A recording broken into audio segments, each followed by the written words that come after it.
to the young people who have gathered for the Youth Summit in Tutzing Castle, in a lead-up to the G7 Summit, as well as the COP21, thank you for playing a leadership role. Thank you for letting those who should be taking decisions to protect our planet, to protect your future, that your survival is at stake. And the survival of the poor today is at stake. I'm speaking to you from India because unfortunately I'm not able to join you personally. I would have so liked to. But we've had untimely rains at harvest time. Instead of getting a crop after a whole season's labor, our small farmers have lost everything. There are hundreds of suicides because of crop failure linked to climate calamities. Every generation used to say we will look after the seventh generation to come. It was called the seventh generation logic. Practiced in India, practiced by the Native Americans.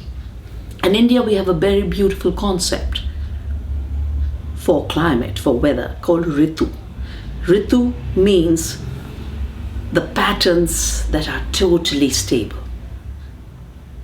Ritu comes from Rita, right living.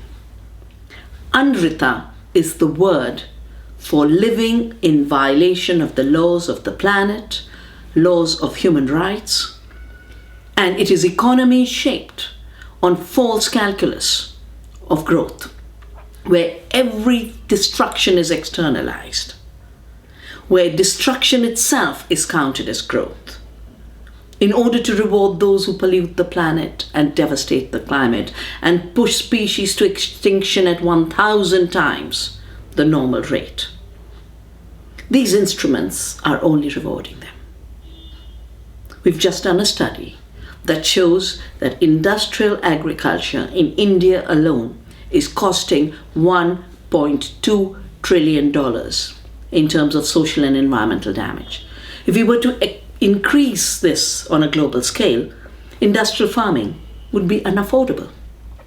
As I wrote in my book, Soil Not Oil, 40% of the greenhouse gases, the carbon dioxide, the nitrogen oxide, which is 300 times more lethal to climate damage, and carbon and methane coming from factory farms, and food waste, which has in the industrial system become 50% of the food that's produced, all of this is 40% of the greenhouse gases, the biggest contributor.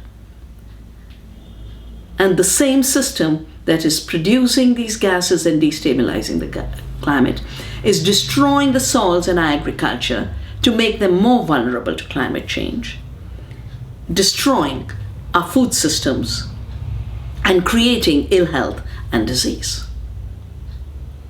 The WHO has just come out with a new study that Roundup, the most used chemical in agriculture, herbicide, and the Roundup ready crops that are evolved in order to sell more Roundup, is a probable carcinogen.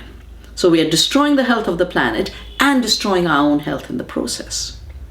We don't have to do it this way. There are solutions to keep the 2-degree centigrade limit.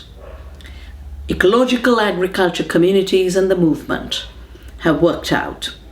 And our studies in India through the movement Navdanya that I have built have shown that we can increase the carbon content in soil through organic farming to a level so high, which can average up to 2 tons per hectare, that you can pull out of the atmosphere 10 gigatons of carbon dioxide.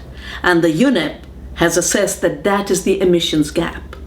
If we can meet that emissions gap, we can stabilize the climate.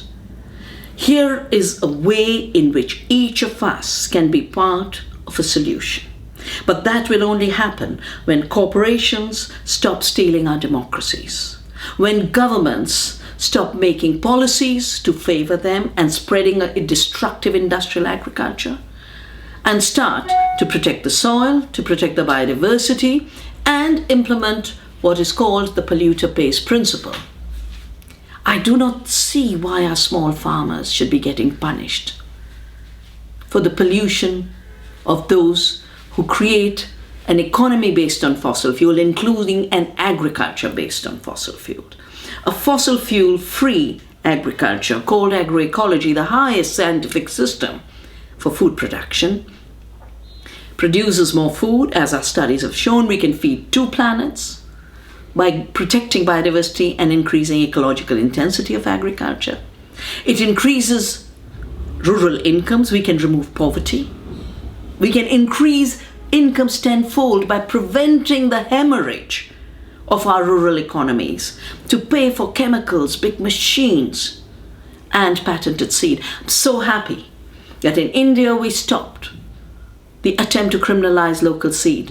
I'm so happy that we joined the European Parliament and the European movements to roll back the seed law that would have criminalized the kind of seeds that are a solution to climate change. We stopped this in Colombia. The seeds of diversity are the answer to the 2-degree centigrade limit. Soils rich in organic matter are the answer.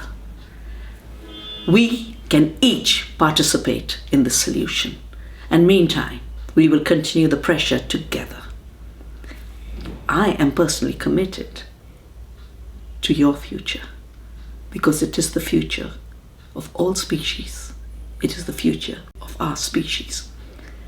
And I know over my many years of experience that in the short run, deceit, manipulation, bullying, and destruction of democracy works. But over time, truth flourishes, freedom flourishes, democracy gets stronger. We will survive together.